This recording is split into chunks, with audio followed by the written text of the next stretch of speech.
Hey everybody, it's Tessa Lopresto here again, and let me fix my shirt.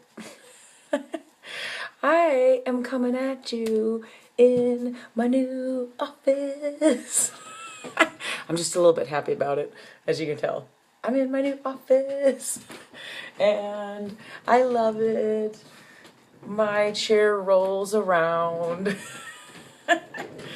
I wasn't able to do that before because I was sitting at a tall chair, more like a bar stool, at a tall dining room table. So I didn't complain about it, but it wasn't the best office space. It wasn't really an office space. So anyway, enough about my office. Would really not make this video short. So the purpose of this one, I actually was finished with my meal prepping series, but I realized that I didn't give you some of my favorite tips. So this kind of goes along with it. It kind of doesn't. I call it a bonus. I'm talking about dry chicken. Okay. Ghost likes my new office too. Okay, so dry chicken. I'm not the best cook, and I'm definitely not the best cook at chicken. But when you meal prep, a lot of times chicken is a little bit of a staple.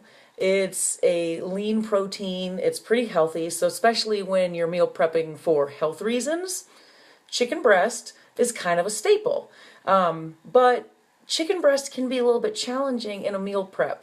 So I have, over the years, come up with some solutions for making the chicken more bearable. Okay, so sometimes I'm definitely willing to sacrifice a little bit of flavor for health, and this is one of the cases, but I don't like to do it. So I've just gotten better at it. So I have a few tips. Some of them are probably nothing new, but I'm hoping, it's the reason I'm sharing, is that I can throw a little bit of information your way about the chicken. Because, oh gosh, I mean, seriously, nobody likes fried chicken, right? Nobody. And when I say chicken, it's really whatever kind of meat you have dry. That's the one I have the hardest time with. I'm not a big pork eater. Pork can be dry. I just sort of don't even deal with pork usually. If I make it, I slather it in barbecue sauce because the boys like it that way. I don't really eat the pork except maybe the first night, like when it's really moist. And then steak, not an issue typically. This will work for steak if it does get dry. Okay, so without further ado, tell us how do we eat this chicken? All right, one thing I do is hummus, because hummus is just kind of just the miracle food for me. I could really just eat it with a spoon. I don't, because you got to limit your amounts of hummus. It's healthy fat, but you don't want too much of it, like anything else. But I find a little bit goes a long way. So if I'm kind of struggling with some overcooked chicken, maybe I'm on my, the third day, it's in the microwave, it's just a little dry, a little bit of hummus goes a long way, okay? So that's one tip. Another one is whatever you're eating with it, like say you've got some steamed broccoli or asparagus, whatever vegetable, whatever carb you have, like sweet potato works really well for this. I just kind of double up on my bites. I mean, this one almost seems so kind of basic that I was thinking, should I really have this as a tip? But we don't take chances with dried chicken. I mean, if I can throw some information your way, don't be offended if this is like, duh, Tessa, we all do it. But it's just for the people who maybe didn't think of it. You just kind of, broccoli is my best one for that, because you steam it, it does keep some moisture. So it sort of tricks your mouth into thinking that the chicken's not dry. So sweet potato, broccoli, whatever else is on your plate. All right, so now, sometimes I got to get something else on my plate. So whatever I have is not quite enough, or I literally maybe just have the chicken. So I have been known to take condiments, such as pickles, olives, banana peppers. Banana peppers is a good one. I'm not big on jalapenos, but jalapenos could do it. So whatever condiment you have that's, not the worst. Like there is some salt in the pickles and olives and, and some calories. But if, again, a little bit can go a long way. If it's going to make the chicken more bearable, I go for it. I do. Like I can't stand dry chicken. So anyway, yeah, and banana peppers, I don't know. I think that's totally great. I got that from, I don't know, maybe I had a salad with banana peppers. So try it. I mean, don't knock it till you try it. All right. Kind of in that vein would be if you got some fruit in your house. Sometimes, cupboard's bare, right? If you got some fruit, don't hesitate. Pineapple, mango, pears, apples. Why not? You just take a little bit, eat it with the chicken. It's great. The dish that I made this week has pineapple in it, So I think that's a great solution. Any kind of fresh fruit, applesauce, not just for pork chops and applesauce. So applesauce, that's a pantry staple. You can just keep it in the pantry, keep it in the little things, the little containers. Applesauce, right? Okay. Balsamic vinegar, maybe other kinds of vinegars. I've found that balsamic vinegar will work for sure. Even a little bit more oil, okay? Just a little dab will go a long way.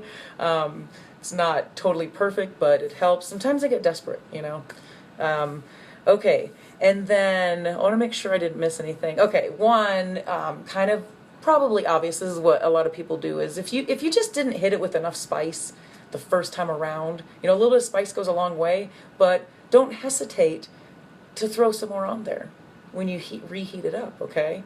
And then another thing I have learned is the fewer times you have to reheat it, the better off you are. So if you can develop a taste for cold chicken like I did when I used to have to eat when I was driving from meeting to meeting, when I worked out of the house, it's kind of, I don't do it anymore, don't worry, but there were times when I would have my lunch in my lap and my little chicken, it was cold, it's totally fine. People eat it on salads all the time, but the fewer times you kind of have to zap it up, the better it's going to taste. You're not going to cook the heck out of it. And then I think that's it, but we all have heard of this saying,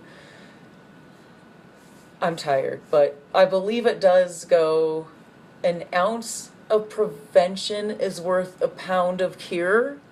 And so if you can prevent your chicken from getting to the point where it's dry, sometimes it's a challenge.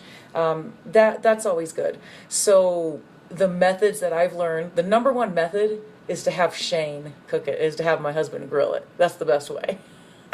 Is that if I don't have to do it. Now, if I have to do it, or even when he does, I have found that butterflying it is helpful because you can keep it more even, so you're not going to overcook some parts while you're trying to get that thick center cooked. So butterflying it, and they will do this at the meat counter. The lady at Smith's was not happy, super happy the other day when I asked her for 6 pounds of chicken breast and to butterfly all of them. Luckily, she did not have 6 pounds to give me. She had about 4 pounds, and I came back, and she ended up being very nice about it. But at first, she's like, oh, okay, yeah, I can do that. So anyway, butterfly them, and they can do it if you don't want to do it yourself, or if you're not sure how. You can YouTube that. It's pretty. You just kind of you're cutting it in the center and you're opening up so that it's flat and even. Or pounding it out also works. And then cooking method matters. I've found the breasts that I prepped on Sunday yesterday. So far, so good. I did butterfly them, and I actually did them in a cast iron pan. But this was a method I hadn't seen before. So it was a video. I actually linked to it, I think. But I had olive oil, slice a lemon, and then char the lemon, and pineapples, like thick slices of pineapple in the cast iron pan. And once they're charred, you turn the pineapple and take them out. Then I cook the chicken in it with a little bit more olive oil. And I think that juice, something about that really helped keep it a little bit more moist than usual. Although only on day one, so we'll see how it is tomorrow. I prepped it for the same meal for today, tomorrow, and Wednesday. So we'll see how that goes. I might have to pull out the banana peppers or something. And then, all right, my final tip for not having dry chicken is this other cut of chicken called a thigh.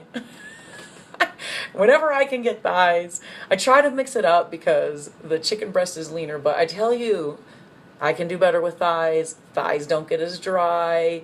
I really like them. So if you haven't tried the thigh, try the thigh. A little bit of variety. I know a lot of times we'll prep both, and I'll get all bummed out when I go to get my share and all the thighs are gone. It's a bummer. So anyway, those are your tips for your chicken so that it's not dry. And I do have 12 other tips that they're not as long. This one was like one tip with like, A, B, C, D, all the way to Z. But the rest of them, I do have some more tips that I've picked up along the way for meal prepping to make it better. And I wrote about it, so I will put a link somewhere so you can read the other 12 tips and you can see these written down if you're interested. I hope this was helpful. If you found it helpful, please share it or let me know that it was helpful.